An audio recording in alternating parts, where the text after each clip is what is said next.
नमस्कार दोस्तों, स्वागत है आपका आपके channel one nation one exam पर। तो दोस्तों आज हम लोग इस वीडियो में यूपी डीएलएड थर्ड सेमेस्टर का जो पेपर 1 होता है शैक्षिक मूल्यांकन क्रियात्मक शोध एवं नवाचार का अति लघु उत्तरीय प्रश्न देखेंगे। इससे पहले मैं ऑब्जेक्टिव प्रश्न करा चुका हूं। अगर आपने नहीं देखा है तो आपको डिस्क्रिप्शन में लिंक मिल जाएगा। साथ ही साथ इस वीडियो की अगर आप पीडीएफ प्राप्त करना चाहते हैं तो आप डिस्क्रिप्शन में टेलीग्राम चैनल द्वारा पीडीएफ प्राप्त कर सकते हैं। ठीक है दोस्तों, अगर इसके अलावा आप चैनल पे पहली बार आएँ तो सब्सक्राइब करने के साथ बेल आइकन पे क्लिक कर दें, क्योंकि यहाँ लेटेस्ट अपडेट के साथ आपका सिलेबस भी ख़त्म कराया जाता है। तो दोस्तों हम शुरू करते हैं इस वीडियो को प्रश्न 1 से। यह वही प्रश्न है दोस्तों जो आपसे प्रीवियस ईयर बार बार पूछे गए हैं या फिर आपसे इस वर्ष पूछा जा सकता है। तो पहला प्रश्न है क्रियात्मक शोध का मूल आधार बताइए। तो समस्या हमारी है और समाधान भी हमारा क्रियात्मक शोध का मूल आधार हो जाएगा।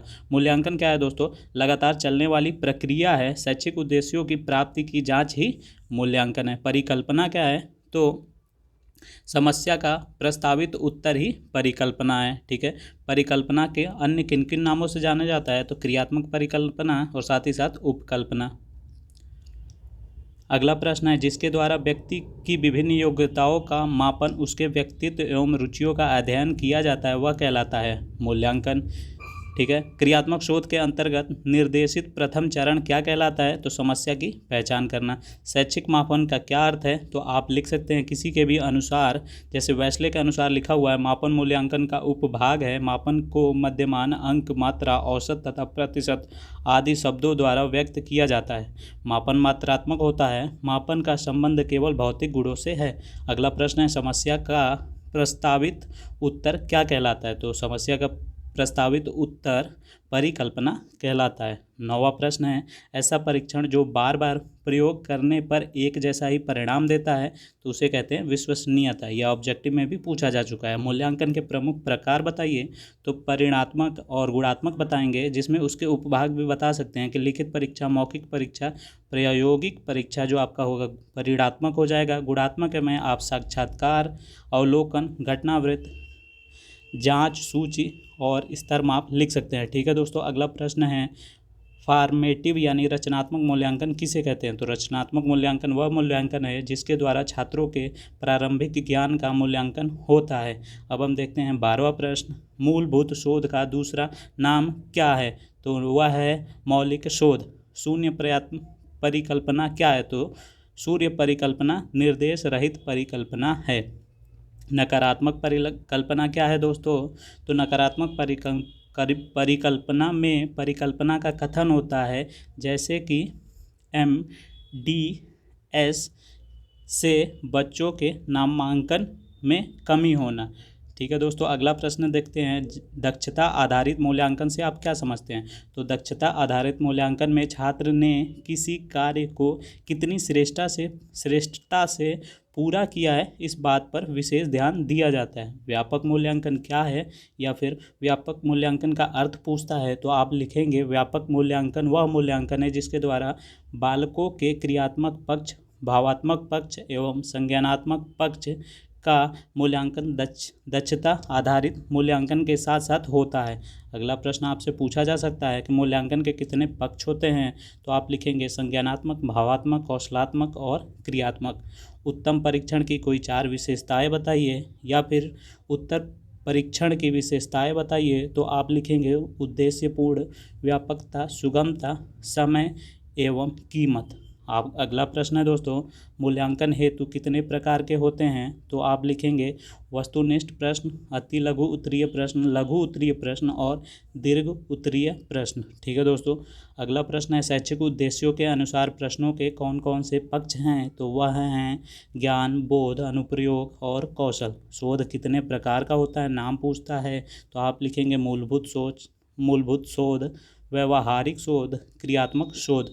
क्रियात्मक शोध फिर पूछता है तो आप लिखेंगे अनुभूत समस्याओं का वैज्ञानिक पद्धति से प्राप्त समाधान ही क्रियात्मक शोध कहलाता है। ठीक है दोस्तों, क्रियात्मक शोध के कितने चरण होते हैं? तो वह होते हैं 6। शिक्षण प्रक्रिया की दृष्टि से ज्ञानात्मक पक्ष के स्तर कौन कौन से हैं? तो दोस्तों वह है ज्ञान, बोध, अनुप्रयोग, विश्लेषण, संश्लेषण और मूल्यांकन। मापन कैसा होता है? तो मापन मात्रात्मक होता है। ठीक है दोस्तों। अगला प्रश्न है क्रियात्मक शोध के उपकरण बताइए, या फिर पूछता है क्रियात्मक शोध के 2 प्रमुख उपकरण बताइए। तो आप लिखेंगे क्रियात्मक शोध के उपकरणों का मानकीकरण नहीं किया जाता है, प्रकरण की परिस्थिति के अनुसार उपकरण प्रयोग में लाया जाता है। कुछ उपकरण निम्न हैं, तो अवलोकन हो गया, प्रश्नावली हो गई, साक्षात्कार हो गया और विशेष हो गया। ठीक है दोस्तों। क्रियात्मक शोध के कोई 4 क्षेत्र बताइए। तो आप लिखेंगे शिक्षण अधिगम संबंधी समस्याएं, मूल्यांकन संबंधी समस्याएं, विद्यालय संबंधी और पाठ सहगामी गतिविधियों से संबंधित समस्याएं। उत्तर प्रश्न पत्र बनाने की विधिया का नाम बताइए। तो आप लिखेंगे नमूना तैयार करना, ब्लूप्रिंट की तैयारी, प्रश्न बनाना, प्रश्न पत्र का संपादन। ठीक है दोस्तों।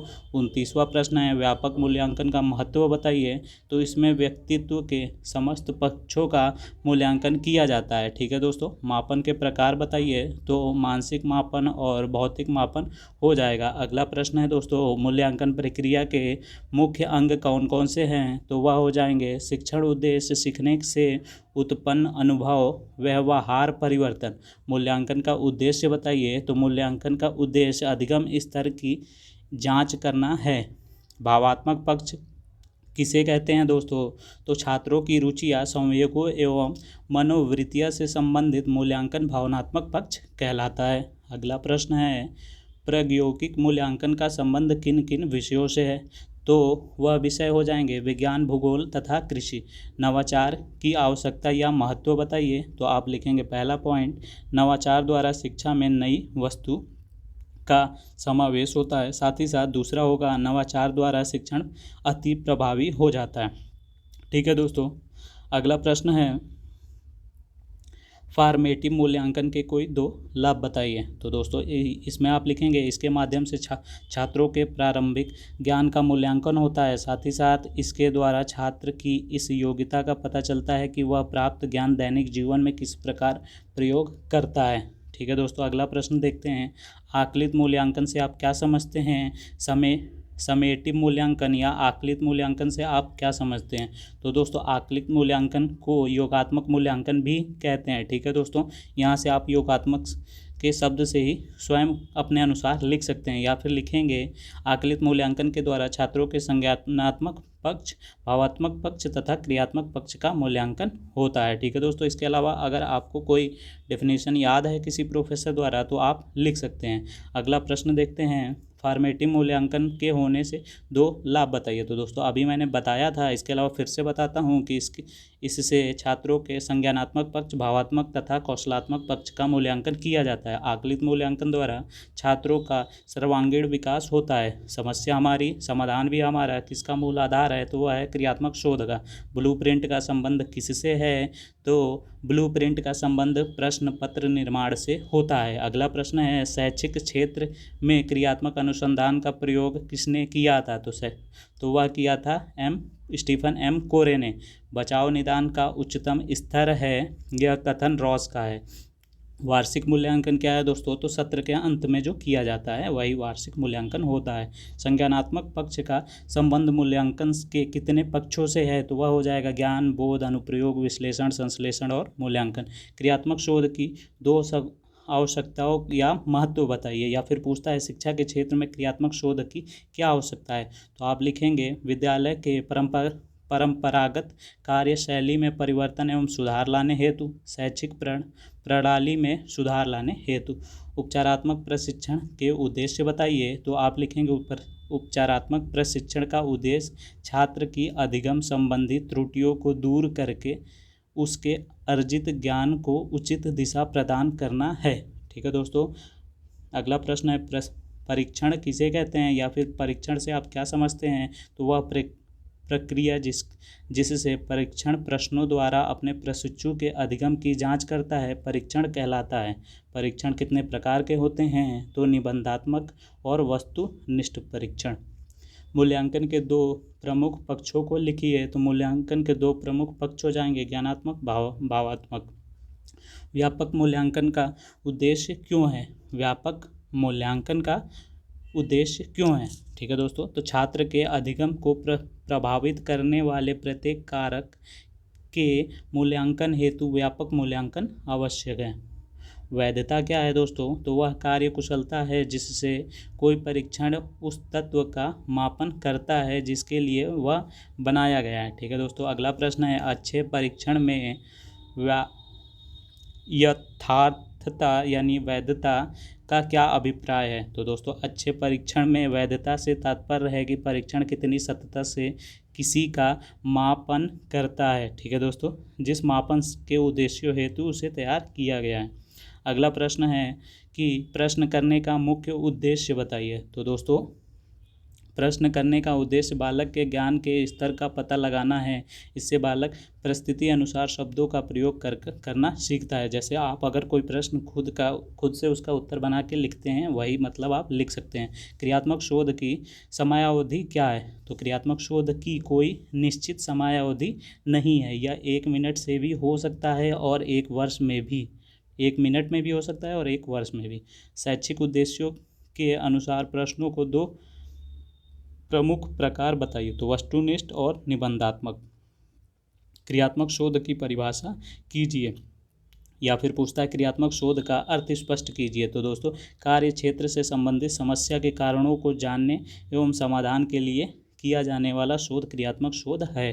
ठीक है दोस्तों, इसमें पहले समस्या को जानते हैं, फिर उसके बाद समाधान करते हैं, वही क्रियात्मक शोध होता है। शिक्षा के क्षेत्र में क्रियात्मक शोध की क्या आवश्यकता है। तो शिक्षा के क्षेत्र में कम समय में अपनी समस्त समस्याओं का समाधान खोजना क्रियात्मक शोध से ही संभव है। क्रियात्मक शोध में परिकल्पना का क्या अर्थ है। तो परिकल्पना से अभिप्राय उन क्रिया विधियों से है जिनके द्वारा समस्या को समाप्त करने के लिए प्रयास किया जाता है। ठीक है दोस्तों, अगला प्रश्न है कि मांसपेशियों एवं आंगिक गतिविधियां मूल्यांकन के किस पक्ष से संबंधित होती है। तो कौशलात्मक पक्ष से। मूल्यांकन का लक्ष्य स्पष्ट कीजिए।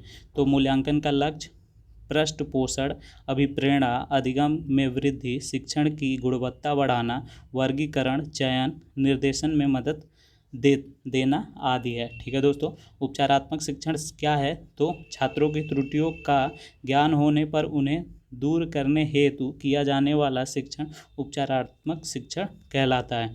ठीक है दोस्तों, इसके अलावा पूछता है कि अगला प्रश्न है क्रियात्मक शोध के चरण प्रदत्त विश्लेषण से आपका क्या आशय है। तो दोस्तों, वह हो जाएगा शोध से पूर्व की स्थिति और शोध के बाद की स्थिति जानना। उपयुक्त दोनों स्थितियों का तुलनात्मक अध्ययन करने पर यह ज्ञात होता है कि समस्या का समाधान कहाँ तक हुआ है। अवलोकन क्या है दोस्तों।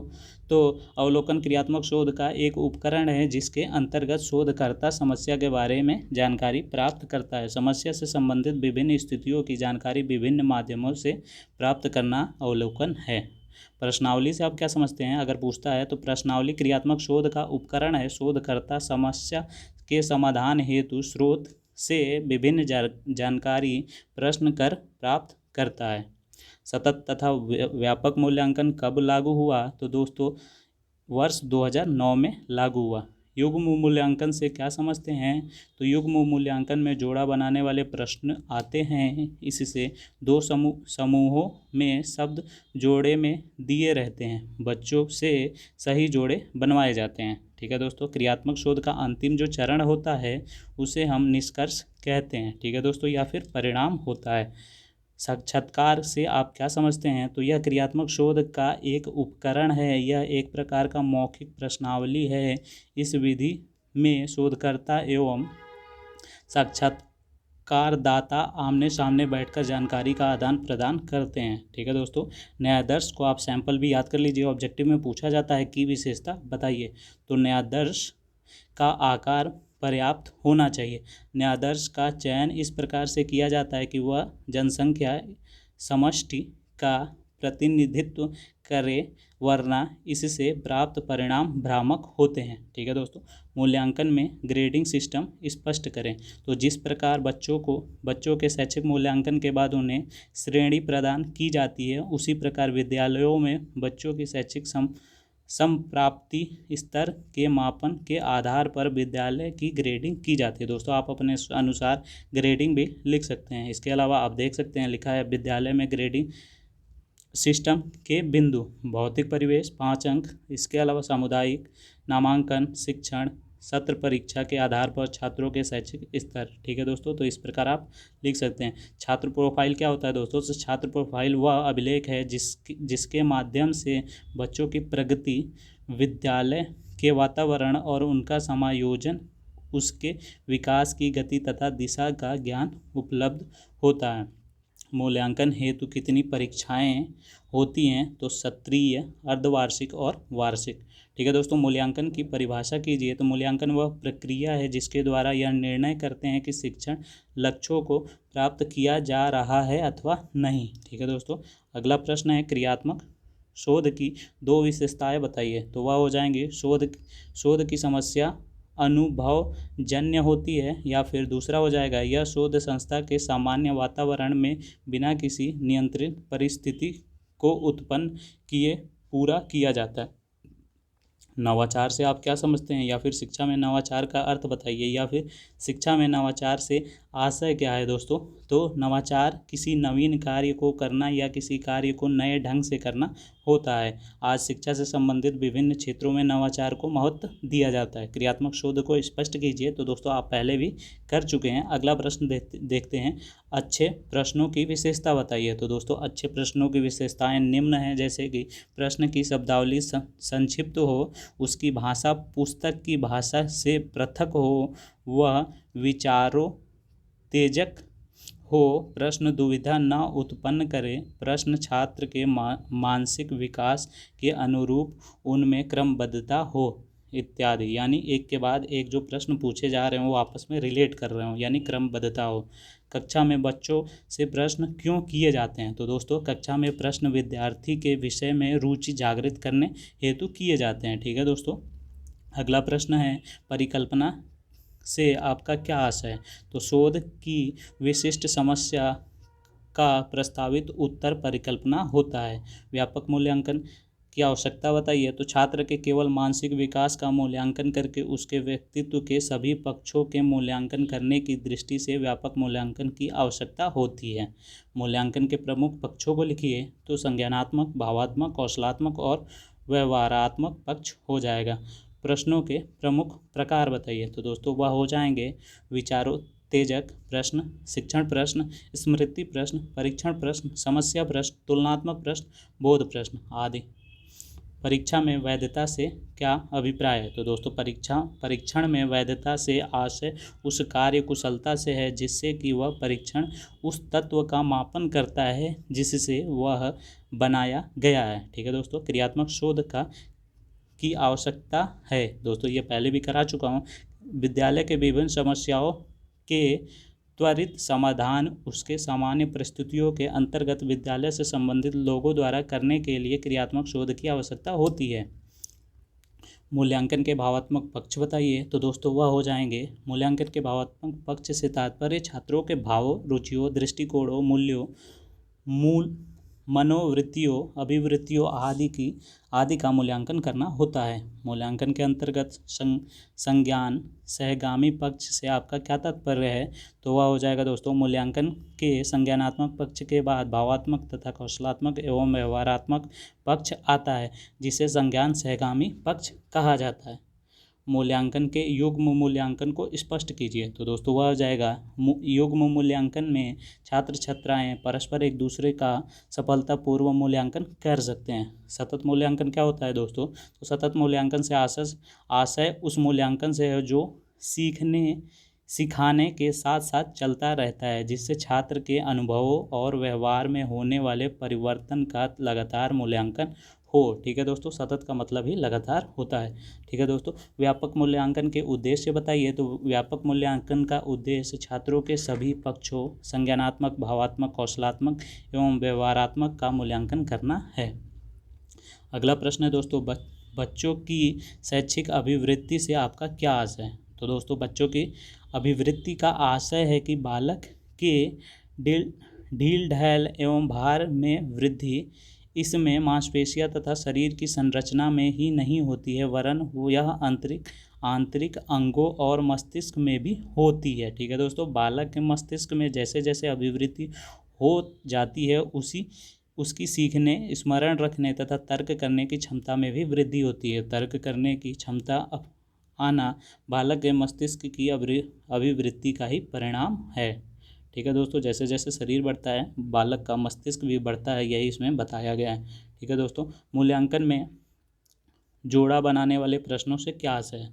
तो दोस्तों यह भी प्रश्न पहले ही पूछा जा चुका है। जोड़ा बनाने वाले प्रश्नों से आशय है दी गई सूचियों, दो अथवा दो से अधिक में एक सूची, आधार सूची के एकांशों को दूसरी सूची यानी प्रतिक्रिया सूची, जिसमें एक या अधिक सूचियाँ हो सकती हैं, के एकांशों से मिलाना या जोड़ा बनवाया जाता है। ठीक है दोस्तों, अगला प्रश्न है क्रियात्मक शोध का उद्देश्य बताइए। तो दोस्तों उद्देश्य क्या होता है? क्रियात्मक शोध का उद्देश्य शिक्षा जगत के लोगों द्वारा संस्था सामान्य परिस्थितियों में वैज्ञानिक परिस्थितियों का प्रयोग करने हेतु शिक्षा जगत की समस्याओं का समाधान करना है। क्रियात्मक शोध से क्या तात्पर्य है? तो दोस्तों क्रियात्मक शोध से आशय है उस व्यवहारिक शोध से है जिससे विद्यालय से संबंधित लोगों द्वारा अनुभव की जाने वाली समस्याओं के वैज्ञानिक ढंग से हल करने का प्रयास एवं उनके द्वारा किया जाता है। न्यायादर्श क्या है दोस्तों? तो आप इसको पहले भी देख चुके हैं दोस्तों, यह सैंपल होता है। न्यायादर्श से तात्पर्य किसी जनसंख्या के चुने गए उस छोटे समूह से है जिनका चयन इस प्रकार किया जाता है कि वह संपूर्ण जनसंख्या का पर्याप्त प्रतिनिधित्व कर सकें। ठीक है दोस्तों, यानी किसी बड़े समूह में से कुछ लोगों को निकाल लेना, वह न्यायादर्श है कि वह उसको रिप्रेजेंट करेगा। क्रियात्मक शोध के उपकरण के अंतर्गत अवलोकन का क्या तात्पर्य है? तो दोस्तों क्रियात्मक शोध के उपकरण के रूप में अवलोकन से आशय उस शोध में ली जाने वाली जनसंख्या के किसी कार्य अथवा व्यवहार को देखना, अवलोकित करना, जिससे उसके वांछित कार्य व्यवहार के विषय में निर्णय लिया जा सके। ठीक है दोस्तों, अगला प्रश्न देखते हैं। क्रियात्मक शोध के अंतर्गत प्रदत्त विश्लेषण का आशय बताइए। तो दोस्तों क्रियात्मक शोध में प्रयुक्त उपकरण के माध्यम से संकलित प्रदत्तों का निष्कर्ष प्राप्त करने की दृष्टि से सांख्यिकी आदि के प्रयोग द्वारा विश्लेषण करना प्रदत्त विश्लेषण कहलाता है। शून्य परिकल्पना का अर्थ बताइए। यह भी आप थोड़ी देर पहले देख चुके हैं। शून्य परिकल्पना एक प्रकार से नकारात्मक परिकल्पना होती है, जिससे यह मानकर चलते हैं कि दो चरों में कोई संबंध नहीं है या दो समूहों में किसी विशेष चर के आधार पर कोई अंतर नहीं है। क्रियात्मक शोध के चरण क्या हैं दोस्तों? समस्या चयन, पहले समस्या चयन होता है, फिर समस्या को परिभाषित करना होता है, फिर समस्या सीमांकन करना होता है, समस्या के संभावित कारणों का पता लगाना तथा कारणों का विश्लेषण करना, क्रियात्मक परिकल्पना निर्माण, अभिकल्प निर्माण एवं उपकरणों का विकास, विश्लेषण और आखिरी होता है निष्कर्ष। सतत तथा व्यापक मूल्यांकन किसके द्वारा शुरू की गई? तो दोस्तों यह उत्तर हो जाएगा केंद्रीय माध्यमिक शिक्षा बोर्ड द्वारा। निबंधात्मक परीक्षा के प्रकार बताइए। तो लघु उत्तरीय और दीर्घ उत्तरीय। विश्वसनीयता किसे कहते हैं दोस्तों? तो विश्वसनीयता किसी परीक्षण पर व्यक्ति के प्राप्तांकों की संगति, अर्थात यदि एक व्यक्ति की परीक्षा किसी परीक्षण पर बार बार ली जाए और प्रत्येक बार वह व्यक्ति समान प्राप्तांक अर्जित करता है तो उसे परीक्षण विश्वसनीयता कहा जाता है। जैसे दोस्तों आप कंप्यूटर में इनपुट टाइप करते हैं और कैलकुलेट करते हैं तो लगभग हरदम उसमें एक्यूरेसी रहती है, तो इसको विश्वसनीयता कहते हैं, जो आप बच्चे के भी आधार पे कह सकते हैं।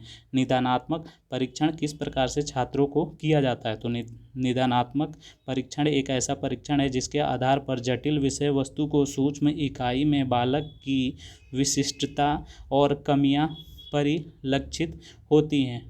नैदानिक परीक्षण द्वारा यह पता लगाने का प्रयास किया जाता है कि पाठ्य वस्तु का कौन सा भाग किस मात्रा में सीखा गया है तथा कितना भाग छात्र सीखने में असमर्थ रहता है।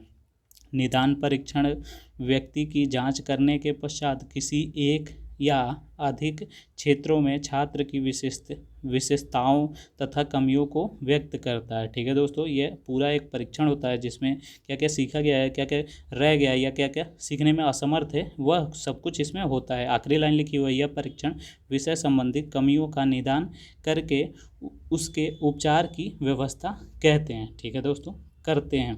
मूल्यांकन से आपका क्या अभिप्राय है? तो मूल्यांकन से अभिप्राय मूल्य के अंकन से है। ठीक है दोस्तों, शिक्षा में मूल्यांकन से तात्पर्य विद्यार्थियों द्वारा प्राप्त किए गए शिक्षण के उद्देश्यों की सीमा ज्ञात करने की प्रक्रिया से लिया जाता है। शैक्षिक मापन किसे कहते हैं दोस्तों? तो शैक्षिक मापन एक ऐसी वर्णनात्मक प्रक्रिया है जिसमें छात्र के साथ ही शिक्षा एवं उसकी व्यवस्था से संबंधित व्यक्तियों या वस्तुओं के किन्हीं गुणों या विशेषताओं का शैक्षिक उद्देश्य से क्रमबद्ध वर्णन किया जाता है। परीक्षण का अर्थ बताइए। तो परीक्षण मापन के लिए प्रयोग किया जाने वाला एक ऐसा उपकार्य है जिसकी वैधता, विश्वसनीयता एवं वस्तुनिष्ठता को उसके प्रयोग किए जाने से पूर्व सुनिश्चित कर लिया जाता है। क्रियात्मक शोध का मूल मंत्र बताइए। तो समस्या भी हमारी, समाधान भी हमारा। शैक्षिक शोध क्या है? तो दोस्तों शैक्षिक अनुसंधान छात्र अध्ययन, शिक्षण विधियों, शिक्षण प्रशिक्षण और कक्षा गतिकी और विभिन्न पहलुओं पर किया जाता है। जो शोध शिक्षा संबंधी समस्याओं पर किया जाता है उसे शैक्षिक अनुसंधान कहा जाता है। लिखित परीक्षा की उपयोगिता लिखिए। तो आप लिखेंगे, इसके द्वारा विचारों की अभिव्यक्ति के स्तर पर पता चल जाता है। लिखित परीक्षा के द्वारा छात्र के भाषा ज्ञान की जानकारी प्राप्त होती है। लिखित परीक्षा द्वारा प्रस्तुतिकरण की शैली का ज्ञान होता है। ठीक है दोस्तों, अगला प्रश्न है, सामाजिक कौशल मूल्यांकन के उपकरण कौन कौन से हैं? तो वो हो जाएगा प्रत्यक्षीकरण, समायोजन, निर्देशित अनुक्रिया, यंत्रीकरण, जटिल प्रत्यक्ष अनुक्रिया। ठीक है दोस्तों, अगला प्रश्न देखते हैं जो है, सामाजिक दृष्टिकोण से मूल्यांकन की आवश्यकता क्यों है? ठीक है दोस्तों, लिखना है तो आप लिखेंगे, मूल्यांकन के द्वारा बालक के विषय में उपयोगी सूचनाएं प्राप्त होती हैं जिनका सामाजिक व्यवस्था बनाने के प्रयोग में किया जाता है। ठीक है दोस्तों, मूल्यांकन से व्यक्तित्व विभिन्नताओं का ज्ञान होता है। इसी ज्ञान से व्यक्तिगत शिक्षण संभव है। ठीक है दोस्तों, अब हम देखते हैं अगला प्रश्न जो है 111, मौखिक अभिव्यक्ति के साधन कौन कौन से हैं? तो दोस्तों भाषा, व्याकरण और बोली। क्रियात्मक शोध की शिक्षा में आवश्यकता बताइए। तो दोस्तों वह हो जाएगा, विद्यालय की कार्य प्रणाली में सुधार एवं विकास करना, छात्रों एवं शिक्षकों में प्रजातंत्र के वास्तविक गुणों का विकास करना। और तीसरा पॉइंट लिख सकते हैं आप, विद्यालय के कार्यकर्ताओं, शिक्षक, प्रधानाचार्य, प्रबंधन तथा निरीक्षण में वैज्ञानिक दृष्टिकोण का विकास करना। ठीक है दोस्तों, अब हम देखते हैं आखिरी प्रश्न जो आपका 2019 वर्ष में पूछा गया था पेपर 1 में, उपचारात्मक शिक्षण की कोई 2 विधियाँ लिखें। तो दोस्तों आप लिखेंगे, छात्रों की त्रुटियों एवं कमियों को समय समय पर शुद्ध करना।